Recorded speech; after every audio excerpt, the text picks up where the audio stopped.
Rapid Rooter Instructions.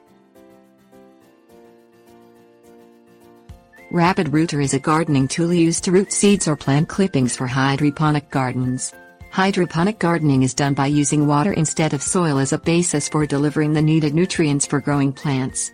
Hydroponic gardens are used in areas where soil is limited or poor in quality, in cities with little space, and for growing food that needs to be free of bugs and pesticides.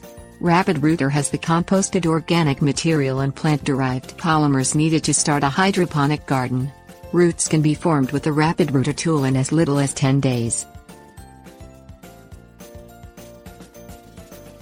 Things you will need: Rapid Rooter tray, heating mat, plant seeds or cuttings, hydrogen peroxide, scissors, water. Disinfect the scissors with hydrogen peroxide to ensure they are clean. Cut a branch piece off of a plant that you want to clone.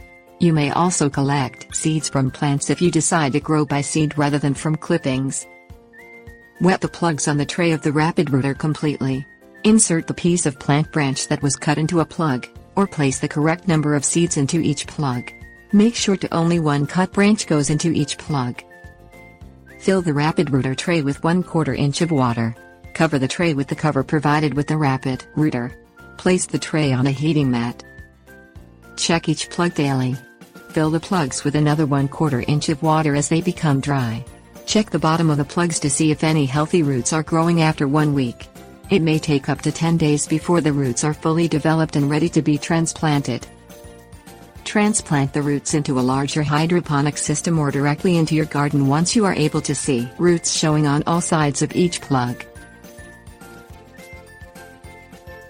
Tips: Warnings. If it is your first time using the Rapid Rooter to start a garden, use clippings from your favorite plants and the simplest vegetables, like tomatoes. Make sure all plants being grown are non-toxic in case children or animals consume them by accident.